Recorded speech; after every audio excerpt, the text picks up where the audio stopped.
some of y'all women gonna get mad at me today. So if you can't take constructive criticism, baby, keep on scrolling. Many of you women are not really what you think you're cracked up to be. Like, some of y'all are really not great people to be in relationships with. Y'all know I work with couples every single day, and I'm gonna go ahead and make a list of everything that I have to work through. First things first, quit coming into relationships trying to make a man secure your insecurities. That's your job. If you lack confidence, if you have low self-esteem, if there's still trauma that you're operating in, if you're self-critical, if you're judgmental when it comes to yourself, if you blame yourself, if you're still operating in guilt and trauma and everything else, baby, that's for you to handle, not him.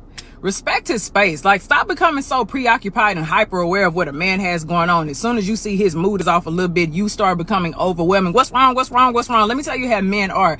A lot of men, when they are going through stuff, they may end up withdrawing or retreating because they're trying to figure it out. They're not always upset at you. Their moods are not changing just because of you. People go through things in a way that men are. They don't express themselves as much as we do as women. It's okay. Give that man some space. Oh yeah, the clinginess.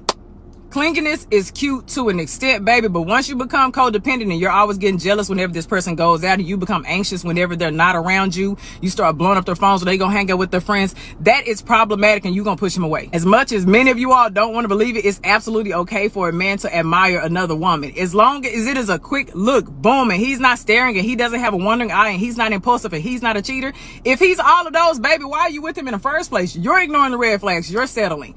As long as that man is not window shopping or ordering off of the menu, relax. He has a visual appetite. If he sees a beautiful woman, it's okay to admire. Just like if you see a handsome man, you're going to admire him too. Relax. Stop letting yourself go. Just because you're in a relationship doesn't mean that you need to stop doing everything that you did in the beginning. If you always kept your skin together, and your nails together, your lashes together, your hair done, your body was waxed up at the beginning, keep that same energy. Hold your end of the relationship. Remember, visual. A man still has a visual appetite, and he loves what he sees, baby, because you're going to stimulate a whole lot more in him. Don't let yourself go because you secured the relationship. As much as you want to believe it, you're not always right. As much as you want to always be in control, you have to let some things go, baby. You cannot love a man the way you want to love him. If you study him, if you pay attention, if you actually listen, I guarantee you he would tell you how to love him. You cannot limit the way you love him to a love language. That's why I hate the conversation of love languages. You can ask a man, what's your favorite love language? And he can say, oh, acts of service. And you think that's all you have to do to love him? No, baby, you got to study your man. Stop nagging him all the time. It's perfect. Okay, quit always expressing your dissatisfactions. If you see he's putting in efforts in other places, please uplift those efforts. Acknowledge him. Show that you appreciate that. If it's something like a pet peeve, baby, compromise. I know a lot of women have a hard time compromising. Baby, you got to find a middle ground. Sometimes it's just not worth you bringing up a dissatisfaction. A lot of you all just be nagging. You're pushing that man away. It's okay. He's not always going to fit your idea. He's not always going to satisfy you in every area. Baby, I promise you, every trait that you may have on your beautiful checkoff list, he may not measure up to every single one of them. That's why you have to be selective. But stop nagging all the time. You can't read minds and you can't predict the future. So stop trying to interpret things and stop trying to jump to conclusions. Baby, it's not healthy. It's a distorted way of thinking, and it will kill your relationship. Being independent is okay, but why do you have to be so independent that you're unreceptive? Men love to be needed.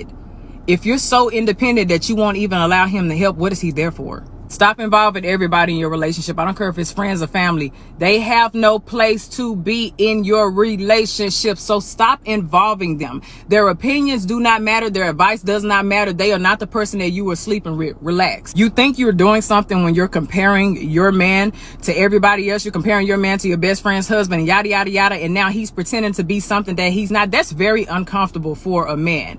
Baby, constructive criticism and destructive criticism are real things. If you're always criticizing, you're going to push him away, and he's going to end up faking things, and that's going to make him unhappy, and then the intimacy is going to decline. And whose fault is that going to be?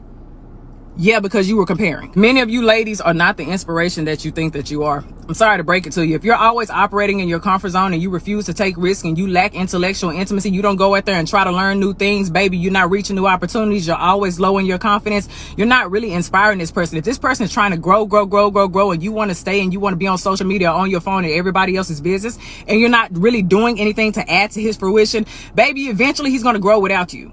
Pessimism. Stop being negative all the time. Communication. Learn to listen. Validate their experiences. Don't interrupt.